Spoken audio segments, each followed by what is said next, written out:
श्रीराम समर्थ. गोपाल कृष्ण भगवान की जय. शुकाचार्य पुढे सांगू लागले.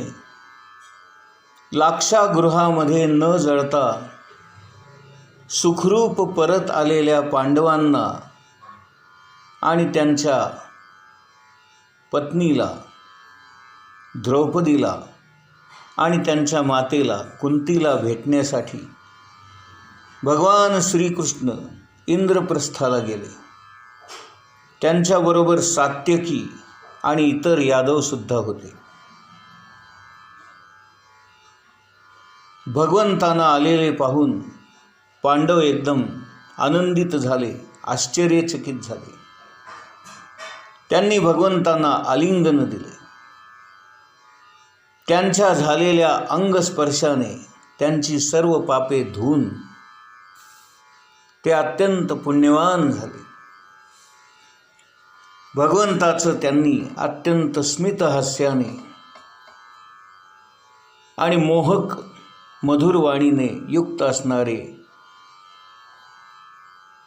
मुखकमल पाहून सारेजण आनंदित झाले. श्रीकृष्णांनी युधिष्ठिर आणि भीमसेन यांना वाकून नमस्कार केला. अर्जुनाला आलिंगन दिले. नकुल आणि सहदेवाने भगवान श्रीकृष्णांना चरणांना स्पर्श करून नमस्कार केला. सर्वांग सुंदर असणारी द्रौपदी नववधू लाजत मोडत हळूहळू श्रीकृष्णांजवळ आली आणि तिनेही त्यांना नमस्कार केला. त्यानंतर श्रीकृष्ण आपल्या आत्याजवळ कुंतीजवळ आले. त्यांनी तिच्या चरणांना स्पर्श करून वंदन केले. तिने अत्यंत प्रेमाने भगवान श्रीकृष्णांना हृदयाशी कवटाळले. तिच्या डोळ्यातून आनंदाश्रू प्रेमाश्रू वाहू लागले. दोघांनी एकमेकांची ख्याली खुशाली विचारली. त्यावेळेला कुंतीचा गळा दाटून आला आणि ती श्रीकृष्णांना म्हणाली, हे श्रीकृष्णा, ज्यावेळी तू आम्हाला आपल्या संबंधी समजून आमची आठवण केलीस आणि आमची खुशाली विचारण्यासाठी अक्रूराला पाठवलंस, त्याच वेळेला आमचं कल्याण झालं. कारण तू आम्हा अनाथांना तुझ्या या आपुलकीने सनाथ केलंस. हे कृष्णा, तू या संपूर्ण विश्वाचा आत्मा आहेस. तुझ्यापाशी आप परभाव नाही. असं असूनही जे तुझे सदैव स्मरण करणारे असतात त्यांच्या हृदयामध्ये तू प्रवेश करतोस आणि तिथे स्थानापन्न होतोस. आणि तुझ्या असण्यामुळे त्यांचे क्लेश, दुःख, शोक, ताप नाहीसे होतात. भगवान श्रीकृष्ण इंद्रप्रस्थामध्ये सर्वांना आनंद देण्यासाठी 4-5 महिने राहिले. एकदा वीर अर्जुन भगवान श्रीकृष्णांना बरोबर घेऊन रथामध्ये बसून शिकार करण्यासाठी जंगलामध्ये गेले. अनेक प्राण्यांची त्यांनी शिकार केली. थकल्यामुळे, दमल्यामुळे आणि तहान लागल्यामुळे दोघेही यमुना नदीवर गेले. त्यांनी यमुनेच्या पाण्याने स्वच्छ हातपाय धुतले आणि अत्यंत सुंदर, थंडगार, निर्मल असणारं यमुनेचं पाणी ते प्याले. इतक्यात त्यांना यमुना नदीच्या काठावर एक अत्यंत सुंदर कन्या तपश्चर्या करत बसलेली असताना दिसली. अर्जुनाने तिला जवळ जाऊन विचारले, हे सुंदरी, तू कोण आहेस? इथे तपश्चर्या करत का बसली आहेस? तू काय मिळवू इच्छितेस? यावर ती कन्या म्हणाली, मी सूर्यदेवाची कन्या आहे. माझे नाव कालिंदी. आणि भगवान विष्णूच माझे पती व्हावेत म्हणून मी कठोर तपश्चर्या करण्यासाठी इथे यमुनेच्या काठावर बसलेली आहे. भगवंताखेरीज अन्य कुणाचाही मी पती म्हणून स्वीकार करणार नाही. अनाथांचा आश्रय असणारे भगवान श्रीकृष्ण हेच माझ्यावर प्रसन्न होत आणि माझ्याशी विवाह करोत. माझ्या पित्याने यमुनेच्या पाण्यामध्ये बांधलेल्या या सुंदर घरामध्ये मी राहते. भगवंताचं दर्शन होईपर्यंत मी इथेच राहून तपश्चर्या करणार आहे. अर्जुनाने ही सर्व बातमी भगवान श्रीकृष्णांना सांगितली. त्यांना हे अगोदरच माहीत होतं.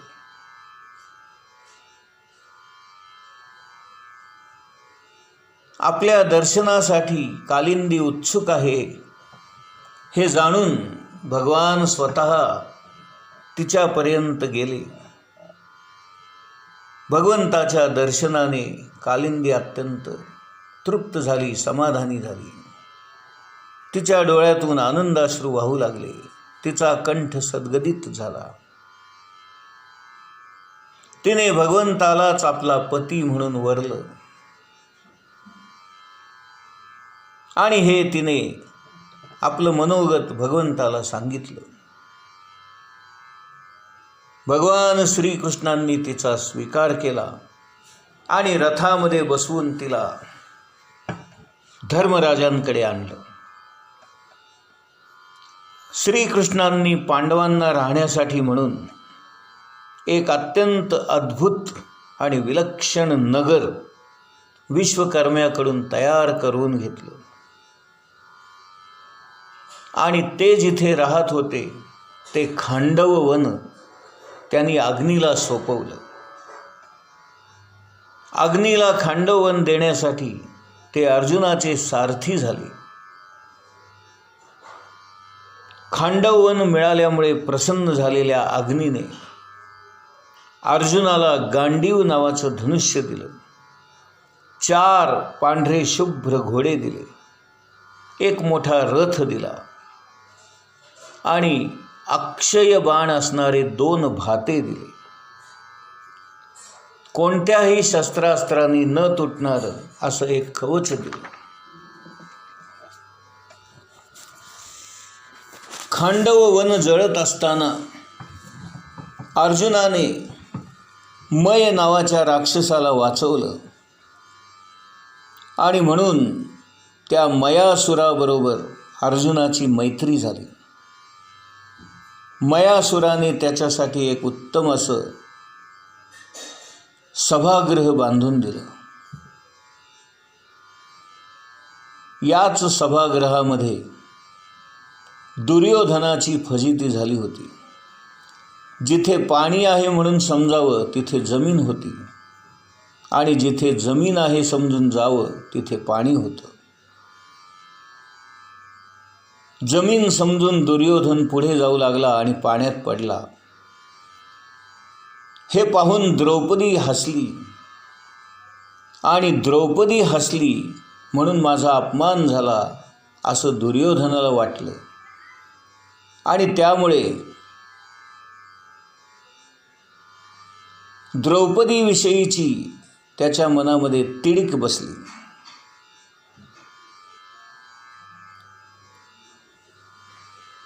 असं हे मयासुराने बनवलेलं सभागृह काही दिवस तिथे राहून अर्जुनाचा आणि इतर पांडवांचा निरोप घेऊन, आपल्या कुंती मातेचा आत्तेचा निरोप घेऊन भगवान पुन्हा द्वारकेला परत आले.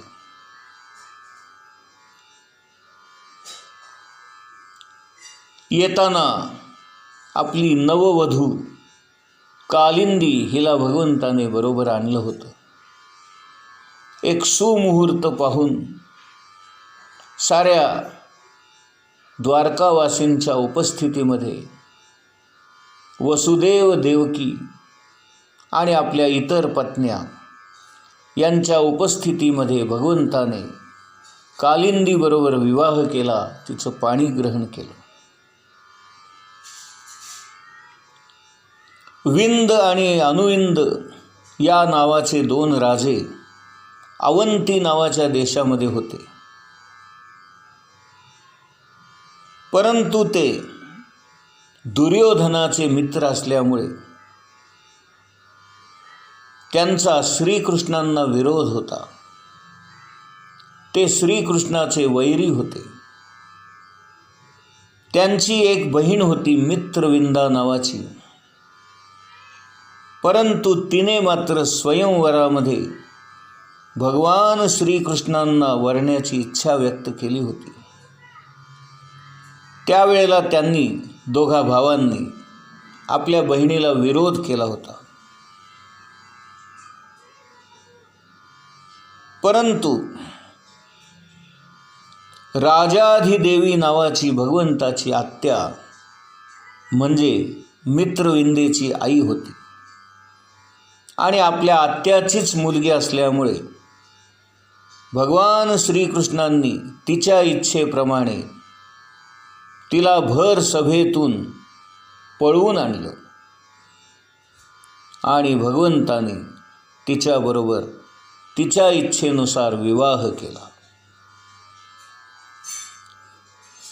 कौशल देशचा राजा नग्नजित नावाचा, त्याची एक सुंदर कन्या होती. तिचं नाव सत्या असं होतं आणि ती नग्नजित राजाची मुलगी असल्यामुळे नग्नजिती असंही तिचं एक नाव होतं.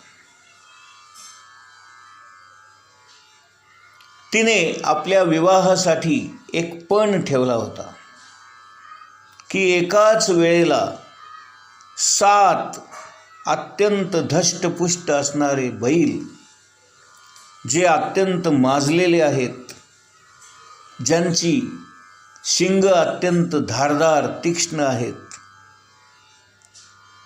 अशा या 7 बैलांना एकाच वेळेला जो वेसण घालून त्यांना वठणीवर आणील, त्याच माणसाशी मी विवाह करीन, असा पण या नग्नजित राजाने ठरवला होता.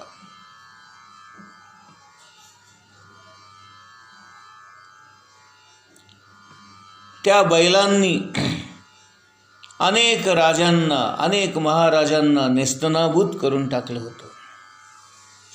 ते सारेजण सत्याबरोबर विवाह करू इच्छित होते, परंतु बैलांना वेसण घालण्याचा पण काही त्यांना पूर्ण करता आला नाही. बैलांनी त्यांची फरफट केली.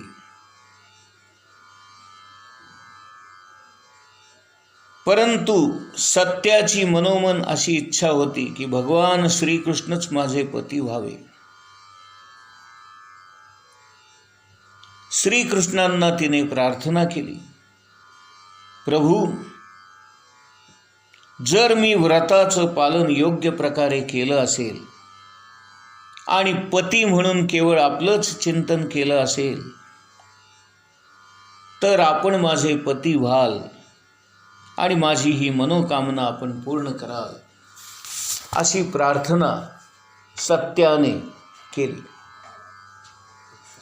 आपल्या मुलीची ही तीव्र इच्छा पाहून नग्नजित राजाने सुद्धा श्रीकृष्णांचा जावई म्हणून स्वीकार केला. श्रीकृष्णांची विधिवत पूजा केली आणि त्यांची प्रार्थना केली, प्रभू, मी आपली काय सेवा करू. यावर भगवान श्रीकृष्ण म्हणाले, हे राजा, तुझ्याबरोबर मैत्री संबंध प्रस्थापित व्हावे म्हणून मी तुझ्या कन्येला सत्येला मागणी घालतो.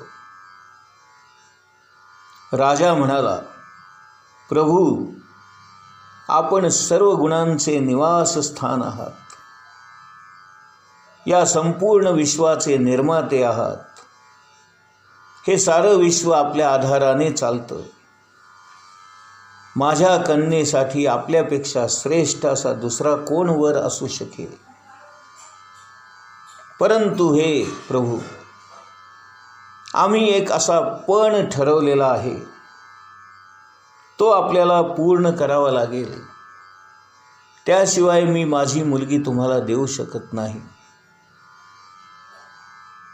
भगवंत म्हणाले, हात तिच्या, एवढंच ना,